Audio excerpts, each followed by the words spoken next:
Welcome everybody. Can you hear me? I'm Eric Palmer. I'm the county chair here in Mahaska County, Iowa. And it gives me great pleasure today to make a few comments and then get to why you're all here. Senator Klobuchar, our neighbor from Minnesota. Glad to have you here. Senator Klobuchar was the first woman elected to the U.S. Senate in Minnesota history. It says here a recent study ranked her as the most effective Democratic senator in the Senate. So here's to it. Currently don't have one in Iowa, then I don't feel bad about saying that. Most effective thing. I've got a few notes here, but I noted one of the things she wants to improve the lives of rural Iowans and rural people in general. And instead of calling people names or spreading the blame, she's focused on getting things done here tonight. She's a member of the Ag Committee, so she understands about beginning farmers and rural energy programs and conservation. And an interesting statistic here, you won every congressional district in Minnesota in all 3 of your statewide elections. And last year, you won 42 of the rural counties that the president took. And you were at the top of the ticket that said Minnesota Democrats took back the House, flipped 2 congressional seats, and won every statewide election. So, folks, it gives me great pleasure to introduce our neighbor from Minnesota, Senator Amy Klobuchar.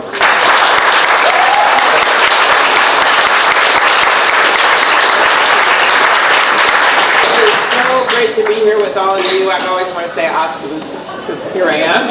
I am happy to be here and want to thank all of you so much on this beautiful Iowa day. I am so sorry we're late. We were talking to one of the newspapers back in Des Moines and got a little behind schedule because I was talking too much. It was totally my fault. But we didn't get lost. That's not the reason. And I want to, first of all, thank everyone that here. Of course, Eric for that great introduction. Marty, the Lucas County Chair. Where are you, Marty? Where are you? You're somewhere around here, I think. Okay. And then also Jim and Jenny Price, who have been super volunteers for us right here and are providing housing for our staff. We want to thank them. Andy McGuire is here.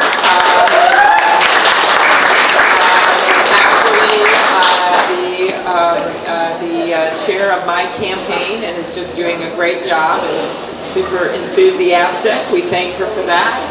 We thank the Smokey Row staff for having us. My husband, you know, we may as well introduce the state director before my husband. But my husband John is right here.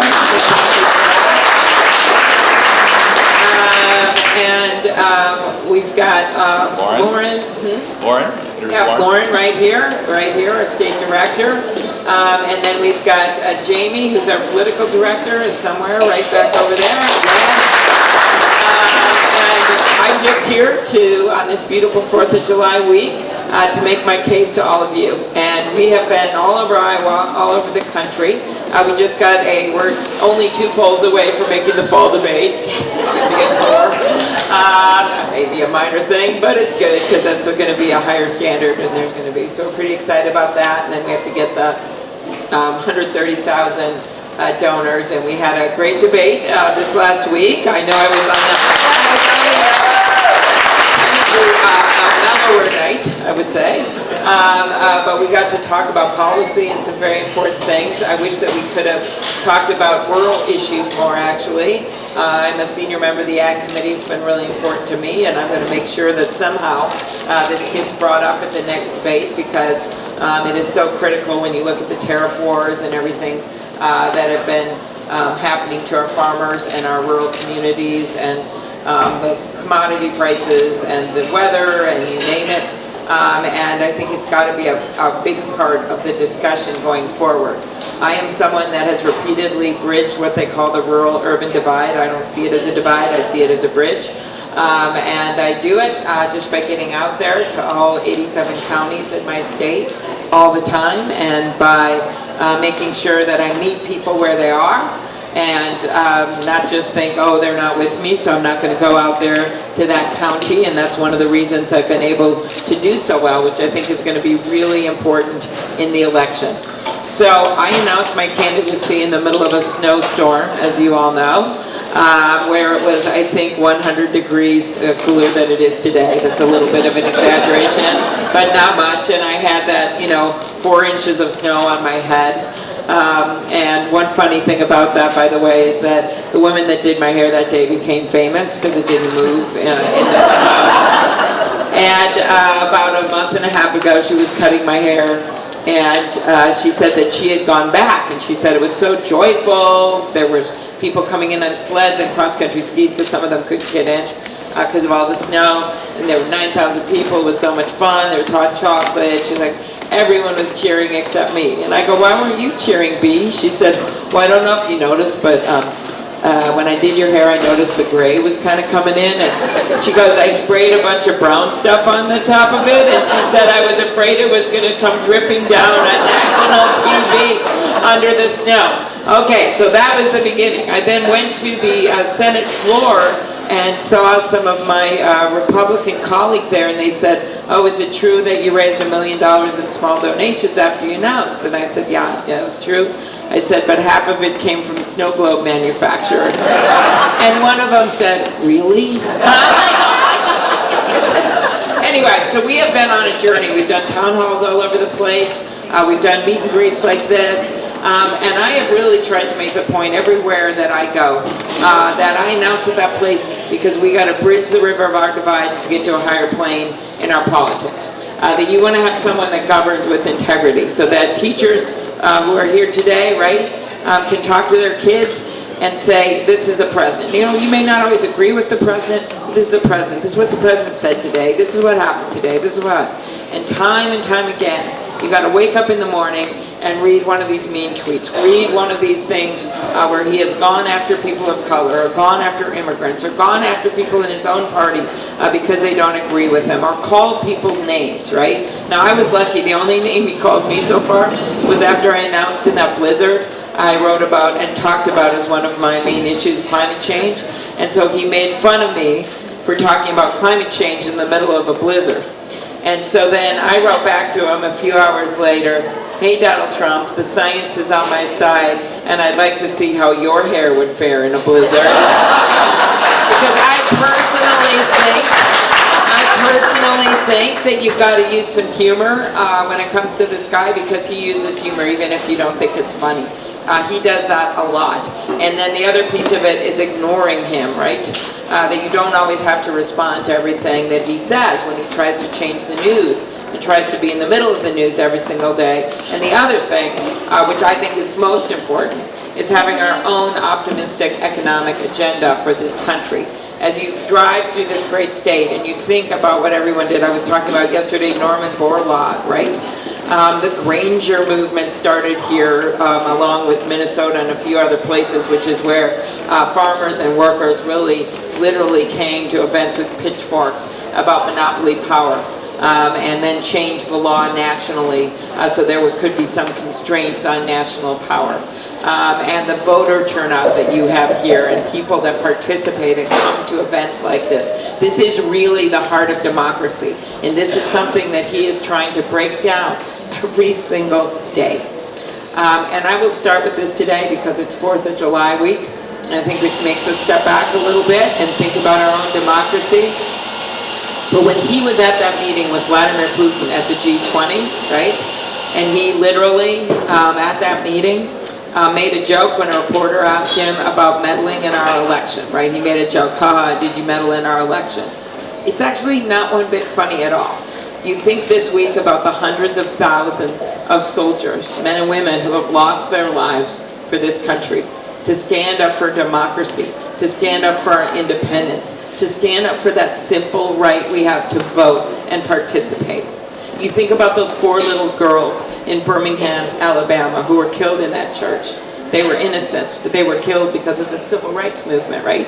Because people were fighting for the right to vote. They were fighting for economic justice. So it is not one bit funny, right? What Russia did was an attack on our democracy. And as we go into the 2020 elections, our job as Democrats, Independents, I hope there's a few of you here that have been at every event I've had, moderate Republicans, our job is to unite, to get someone in place in the White House that respects that democracy, that believes that this country is bigger than us individually, and the concept of America and what we stand for, and that great American experiment in democracy is bigger than any of us. And that's what we have to bring back into the White House. And the place that I announced in was only about 1.5 miles from where that bridge collapsed on a beautiful summer day. You all remember that. And for our state, just like you've had in Iowa when there's floods or other disasters, that was a moment of community. The world watched and they saw a firefighter tethered to the side of the riverbank, diving in and out, looking for survivors among the mangled cars and trucks. And they saw a tasty truck. This guy who could have saved his life by ramming into the back of a school bus that was hanging precariously on the side of a road, but instead he veered off and burned to death in his car, but that school bus stayed intact.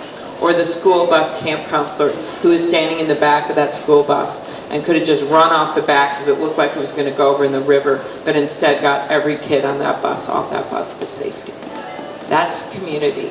That's neighbors looking out for other neighbors. That's what they do even though this was in a big city. That's what they do in small towns every single day. And that's the spirit on this 4th of July week that we need to bring back into our politics. So my background is a little bit different than Donald Trump's. My grandpa was an iron ore miner, and he worked 1,500 feet underground in the mines up in Ely, Minnesota.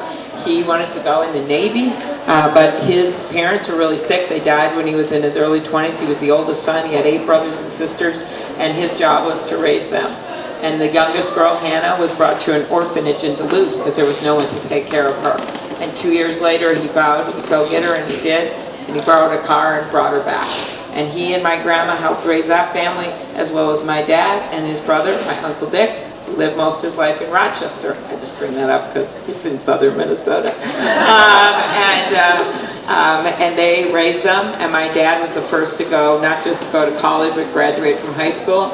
And my grandpa saved money in a coffee can in the basement to save money for my dad to go to college. And my dad went to a 2-year community college, which is part of why I'm such a big believer. My sister also did that in Iowa.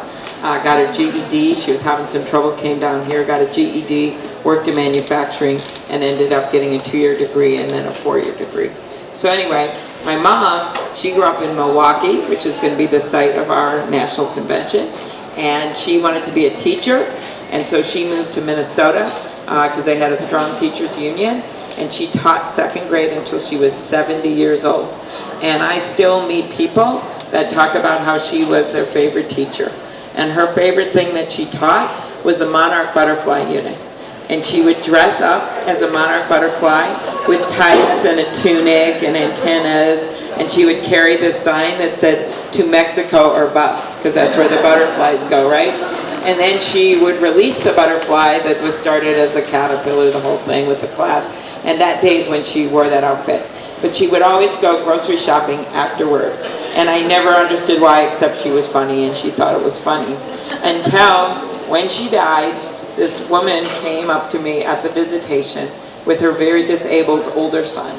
And the woman was crying, and I had never met her before. And she's like, finally she says, "You know, this is my son, and your mom was his favorite teacher, and he had her in 2nd grade. And he loved those butterflies and learning about the butterflies." And after he graduated from high school, years later, he gets a job at this grocery store bagging groceries where he still worked. And every single year, your mom, on that day, in that outfit, would go to his store and stand in his line and give him a big hug. So that was my mom.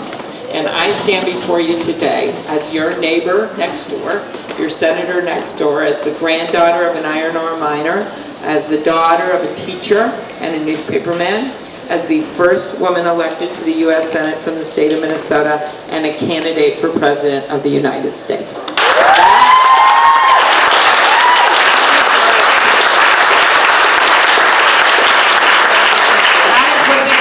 About that no matter where you come from, that you can make it, that no matter what people think is going to happen to you, you can make it. And if you don't come from a political machine, which I don't, we really don't have those in Minnesota. By the way, our senators, the kindest thing that you could ever say about Tom Harkin in Minnesota was that his best friend was Paul Wellstone, right? And people loved Tom, and they did love Paul very much. And so that's the kind of politician we produced in our state, right? People like Hubert Humphrey. So I don't have a political machine.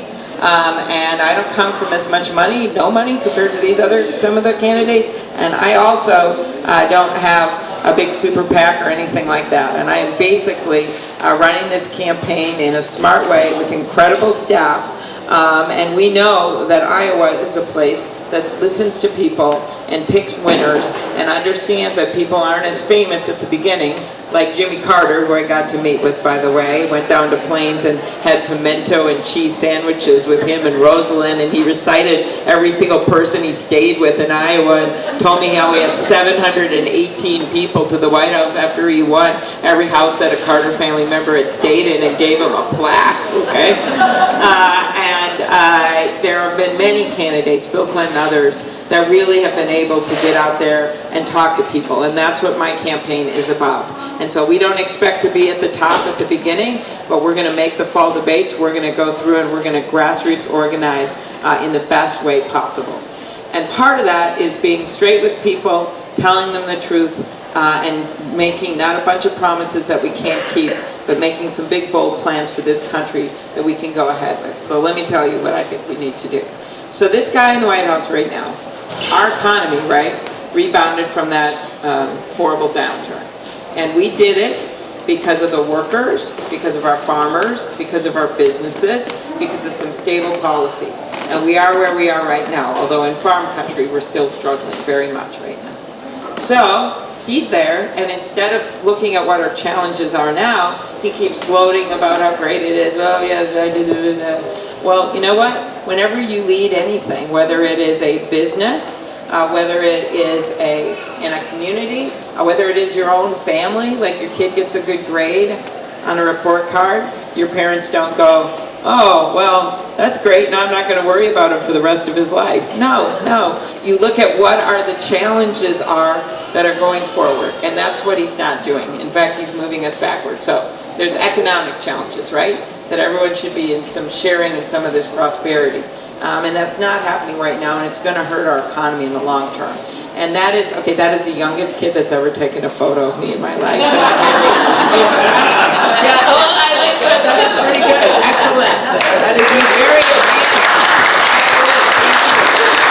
Thank you. And that is shared prosperity. That is this idea that as I said, economic opportunity, making it easier to go to college, doubling Pell Grants, which are now like $6,000 a year, and putting them at $12,000 a year. Using money from some of these bad policies they just put in place that we can roll back to help average people to get ahead in this country. They just put $150 billion in that tax bill into people that put their money overseas. Completely unnecessary for Iowa right now, okay? They brought the corporate tax rate down to 21% when it had been in the mid-30s. Well, imagine if we even went to 25%, okay? That's where they thought they were going to end up. Every point is $100 billion. Think of what that would give us for infrastructure and rural broadband and mental health treatment and things like that. So that's a piece of this, the shared prosperity. The second thing is healthcare costs. And to me, the answer is to build on the Affordable Care Act with a public option. You can do it with Medicare or Medicaid. That's something President Obama wanted to do from the very beginning that will bring the prices down for healthcare. But the one thing that has been overlooked throughout decades now is the pharmaceutical prices. Anyone that buys prescription drugs knows what I'm talking about. I brought as my guest to that debate this woman who had lost her son. Her son was a restaurant manager in a suburban restaurant in the Twin Cities. And when he aged off his parents' health care, he couldn't afford the insulin. It was $1,200 a month. That's a product that used to be $18 a vial. And he started rationing it. This just a year ago. He starts rationing it and he dies. That happened in our country, a restaurant manager, right? So that's why we have to take on these pharmaceutical prices. We do it several ways. One of my favorite, because it's so big, is Medicare negotiation. Because right now there's a law that says that the federal government cannot negotiate with Medicare on prices for drugs. Can you imagine this? It's locked in. They do it for VA, they do it for Medicaid, but they can't do it for the 43 million seniors in this country that would bring everyone drug prices. I've been leading that bill for years, and we need to unleash the bargaining power of 43 million seniors. I bet on them, okay, to get a better deal.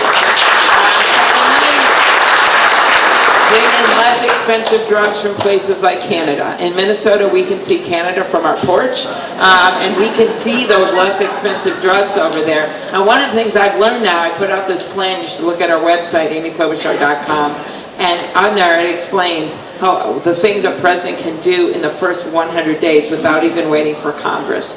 And one of them is to actually issue an executive order to allow those drugs to come in, to create competition, which would be a big help when it comes to bringing down prices. Another challenge that we have, which I've mentioned, is climate change. And the idea there is that this is not just the coast anymore, right? It is right in the middle of the heartland with the tornadoes we're seeing, the raging wildfires in places like Colorado, Arizona, and the floods that we've seen in Iowa and in Nebraska and Missouri just this year. When I flew in, I couldn't believe all the water everywhere, the standing water. And that's why another of my guests at that debate was Fran Parr, a woman from Pacific Junction near the Nebraska border, and she showed me her house one day. It was a sleet storm. Her house had been flooded for a week. She got these binoculars on. She shows me the binoculars, and she's like, okay, this is my house. We just bought it recently. My husband and I live there with our 2 4-year-olds. This is a house I wanted to retire in. She says, I love my kitchen. I love the way the sun comes in my kitchen, and I can sit there in the morning. That house was covered in half water.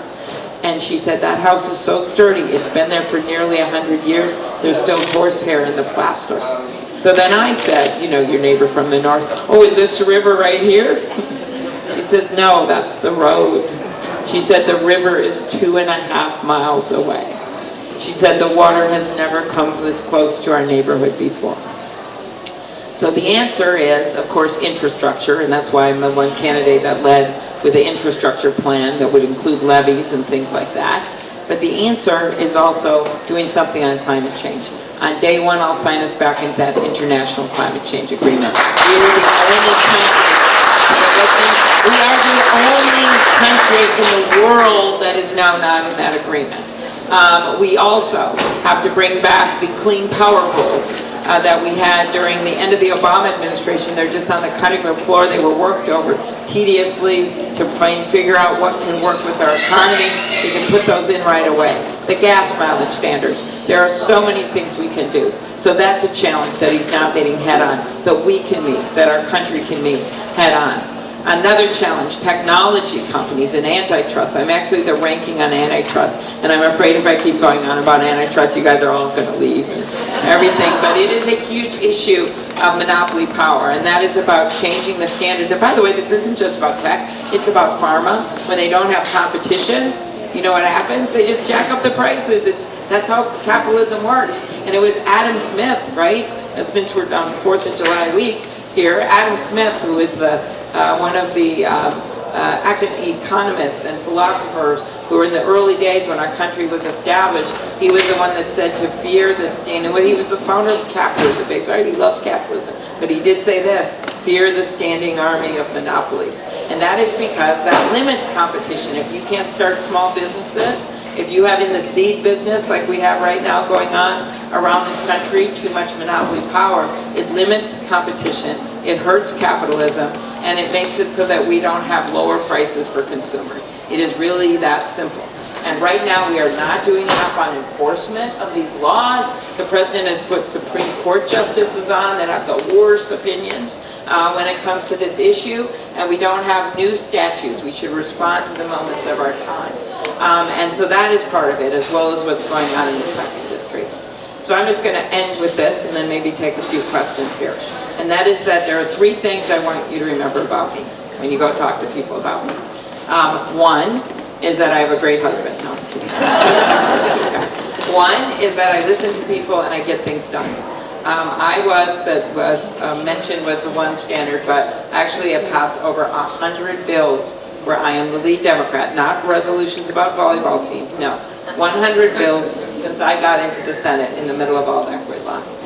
The second thing to know about me And I do it, by the way, by listening to people. Drug shortage bill, no one else was out there listening. I heard it from our pharmacists, and I took it on.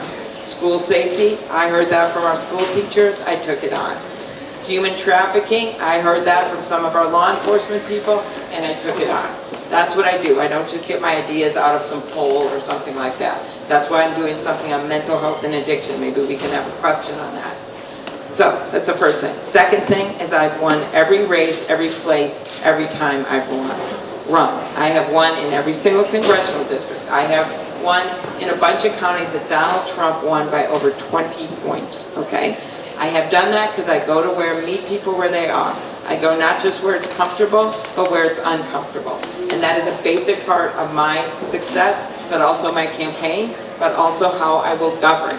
I don't think you should leave states behind. I don't think you should leave rural areas of the country behind. How are we going to fix this divide in our country right now? I'm not talking about rural urban. I'm talking about the political divide in our country right now. If you don't have someone that can speak to everyone in this country. So it's more than just winning an election. It's about how we are going to run our country going forward as a democracy. And the third and final thing is that I am not making quite the promises of all these people, but I can promise you this.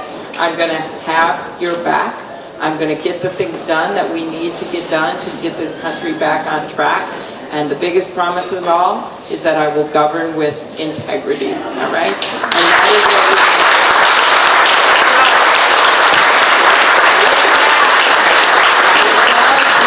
questions and everything else from all of you. Okay, very good. But thank you. And oh, one thing my husband will, if I don't mention here, he's obsessed. So this 130,000 donor thing, we easily made the debate stage. That's why you didn't hear from me, and we'll make it in July. So, and we are very much on track to do this. Honestly, it's just like how much money do we want to spend doing it with Facebook ads? And it's hilarious because I've taken on Facebook. I was one of the first people to do it, and now I got to spend money on there. I'm like, seriously? So I hope that you will consider just signing up with us. As you know, it can be a little, they call them unique donors. I was in New Hampshire about a month ago, and someone came up to me and said, I'm one of your unique donors. So you can literally just give $1 or $2 or buy, we have stuff out there, right? What do we got? We have our books and everything out there, yes? And that also is something that'll work if you want to sign up. So whatever you want to do. So that was my last pitch I'll make. He's very happy I made it right now. Every time I do it, less Facebook ads that we have to buy. All right, okay, very good. Right over here, yes. I wondered about your thoughts on USDA scientists who were given the choice of checking 1 or 2 boxes, either move to Oh, wasn't that outrageous? or This is, by the way, usually, yes, you continue, I won't interrupt you. The question is, these are brilliant scientists who help develop medicines. They are for helping farmers, that's important in Iowa, to find ways to combat climate change. And yet, this is just being ignored by the current administration. Right. So I personally don't know how anyone, if they are here and they are Republican, could vote for him again. Because it's just a second song. Okay. Same song, second song. Thank you, thank you. That was a really good point. So she's bringing up, I love these things when someone brings up an article that, like you, I read, but I didn't talk to our staff about it or anything, and I had the same normal reaction you did. Are you kidding me, right? Okay, so this was about hundreds of USDA, even more than that maybe, employed scientists who they're moving their headquarters there to Kansas, right?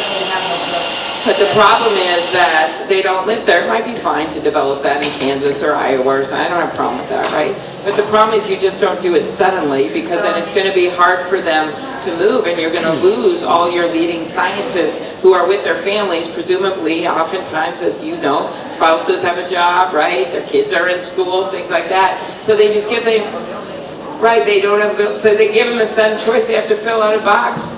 People who've been at the USDA forever. Will you move or do you want to leave? That's it. And that is the effect, and her point was a lot of it is the scientific research that's going on with climate change. The other thing that agency has done is tried to bury, which I did a letter on last week, bury the climate change studies that they're doing and not bringing it up. And so the way I look at this, it's way beyond. So let's first go, I'll first start with climate change, and we'll go beyond that. So with climate change, this is a national imperative. And I think that farmers and states like Iowa can be a big part of the solution. You guys gave us Norman Borlaug, right, with the Green Revolution. Okay, he worked in Minnesota too. But you gave us Norman Borlaug, right? And it's the same thing. As I drive through and see some of the renewable energy you've got out here, the renewable fuels, all the work that you've done, and yet the president, to me, has not been putting policies in place that help our farmers at all. It's been making it worse. And then also, when it comes to climate change, really hasn't been developing those ideas and those standards that would help states like Iowa be part of the solution. One of the things we did in the 2018 Farm Bill that I should mention, by the way, was soil sequestration, which allow farmers, if they want, it's a volunteer program, to put on some grass, some sod over parts of their soil that's unused, that's marginal land, and then be able to develop that to help with reducing carbon. There's all kinds, that's just one little example. There's all kinds of stuff we can do with technology and water and how much water we use and things like that. So the fact that they're deep sixing this work on climate change is not good for the middle of the country where we want to develop new ideas and new ways to deal with it.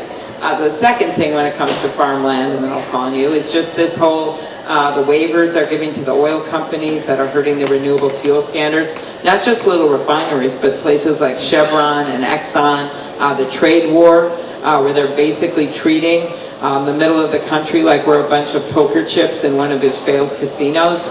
No, seriously. I was in Atlantic, Iowa, and I got to use that line and said Atlantic City. It was pretty good. So anyway, I just think when you really step back and look at all these things, the policy, remember Pruitt had to resign after he came to Iowa because people were so mad about those waivers and they were protesting, and then he went back. There may have been other reasons, but I always say it's because he came to Iowa. So we've got to make this case, and I will be unique in able to make this case about what this has meant to farmland, since Minnesota is, 5th in the country for ag. And I'm a senior member of that committee and have worked on all 3 farm bills, including the first one I did was under Tom Harkin. Okay, yeah. My name is Danny Kane. And I have 2 questions. Oh, I forgot about our window. We have window competition. Well, that is true, yeah. Yeah, we have, because we have Marvin and Anderson, and you guys have Pella, and it's always a thing. Okay, all right. One for me, it's such a privilege in Iowa to be able to participate in the grassroots level and be able to talk to you like this. That to me is marvelous. The 2 questions are: one, do you believe in term limits and for our Congress, and also potentially for our Supreme Court in Washington? That could be a yes or no answer, I guess. The second one is, how do you believe we should handle the 10+ million illegal aliens who live in a shadow life here in the United States? How should we handle them? Okay, very good question. So term limits, I figure the citizens are pretty good at imposing term limits, which they have done many times in many places. And that's what I would preserve, the freedom for people to be able to vote who they want.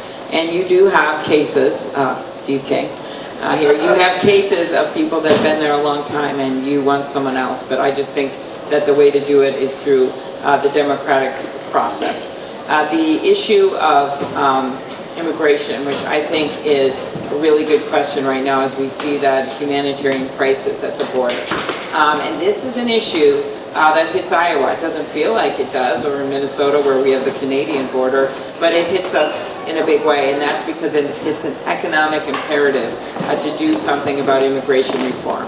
And to me, the solution here to our border issues as well as to our economic issues is immigration reform, comprehensive reform. It's a kind of like the bill that we passed in 2013 that ended up somewhere in the freezer in the Republican House and never got next to the frozen peas, and everyone forgot about it because we should have passed it, and we still can. We have big Republican support in the U.S. Senate for it. The AFL-CIO supported it, and the Chamber of Commerce supported it. All right? Why? Because it was an economic imperative. Right now, we don't have workers in our fields and in our factories, in our nursing homes, in our hospitals. We have situations where we have people that study in medical schools and do really, really well, and they want to stay in America, but we force them back to their home country to do their residency. And I've worked on this program. We allow a few of them to stay through something called Conrad 30, but I use that example. We have a dairy in Minnesota in a very low unemployment town where the workers are there legally, of course, but they want to bring in their spouses. They can do it, but their spouse can't work for like 7 years, and yet they have a really low unemployment. So that's part of our economic issue. The second part of it is what you do with the people who are here, and the ones that are obeying the law, right, who haven't gotten in any serious trouble. I believe that you should find a way for them to be able to work, and that's what comprehensive reform was about. Because if you legally allow them to work, then they can pay taxes, all right? And here's the wild thing about that 2013 bill that no one talks about. One of the primary believers in that bill was Grover Norquist, the guy that always wants to bring the debt down and everything. You know why? It brought the deficit down by $158 billion in 10 years, because people would come out of the shadows and pay their taxes and not be in the shadow economy, and they would be able to legally start small businesses and things like that. And what are we doing now? And that money, I'm getting to your border issue as well, that money, you could use part of that money for personnel at the border, for asylum, right? Processing the cases. You can also change the policy back to how Obama had it, so people can apply for asylum in their home country, in those 3 countries, right?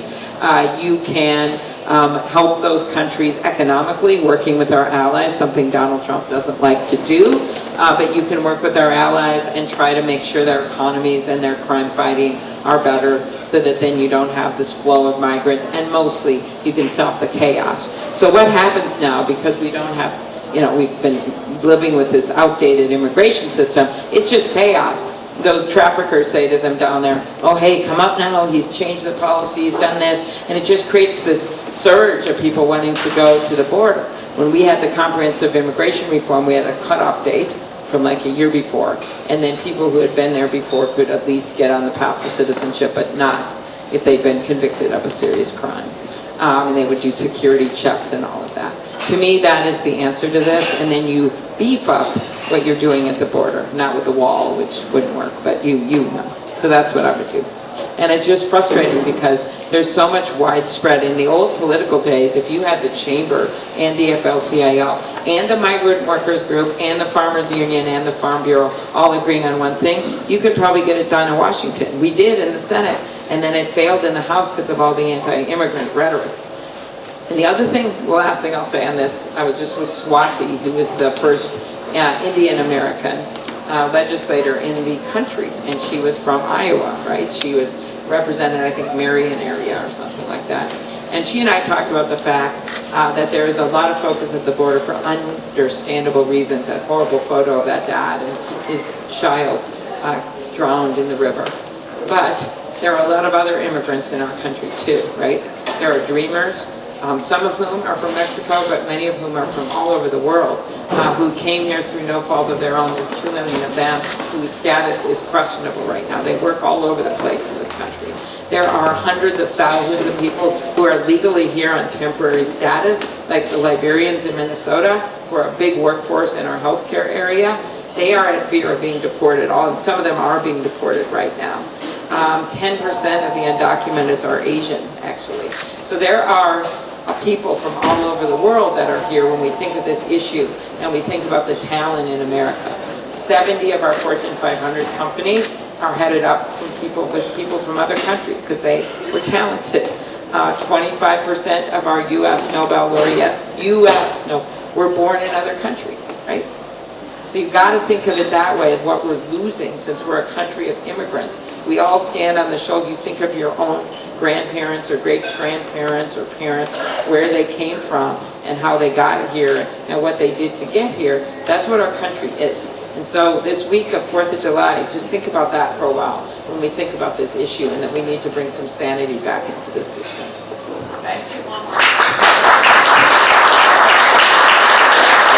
One more, okay. This ties in somewhat with the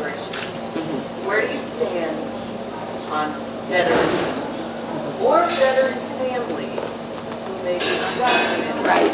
be deported. Right, yeah. So this is another really crazy thing going on, is that we've had a number of people serve in the armed services because they allowed them to, who are undocumented. And that they allowed them to do because we need people there and they serve. And right now, some of them, they're supposed to be checking, and there was a story out that they weren't checking, so a bunch of them have also been deported. They're just like, it's a bad situation. But it might be good to just talk generally. And by the way, I once found a 99-year-old Hispanic war veteran in Minnesota who lived in Sleepy Eye. And so I brought him to the World War II memorial because he had served in World War II. When he found out he was undocumented, he went to Canada for a day. And then he came back, and that's how they made him illegal. That's what they used to do. The Army did that. They bring him to Canada for a day, and then they come back, and it's okay. But they did that because they needed people to serve in the armed forces. So that's something to remember. But just overall, to think of our veterans this week and what an important part they are of Iowa and of Minnesota, and how they stood up for us, fought for our freedom. And you think about the fact when they went to serve us, there wasn't a waiting line, right? They signed up, and when they come back to America and they need a job, or they need health care, or they need an education, there shouldn't be a waiting line in the United States of America. One of my fondest memories was actually of being at one of those, the troops, returning troops events, and I was there in the airport in the Twin Cities, and they had a polka band by the luggage carousel, and this guy was 85, a veteran. They'd just been and seen the memorial for the first time, and of course it's an incredibly touching thing if you've seen these photos or seen when they come back and they're in walkers and wheelchairs, the first and last time they're probably going to have seen that memorial. And they come back and they spend the whole day there, and everyone's crying and balloons and signs and everything. So this polka band's playing, and this older veteran says, "Could I have this dance, Senator?" And I said, "Oh, you know, I would love to do that, but the band just stopped," which they had. They were like closing down. I go, "Oh, sorry, yeah, we'll have to take a rain check." Which is kind of a weird thing to say when he's 85 years old, but we have to take a rain check. And he goes, "Oh, no," he says, "I've got a good voice, I can sing." And he starts singing that song, "You're just too good to be true." And we start dancing around that luggage carousel. And I thought to myself that moment, that is what our veterans deserve every day. They deserve to have big signs and balloons greeting them everywhere they go. And they deserve to dance with their senator by the luggage carousel. So thank you, everybody.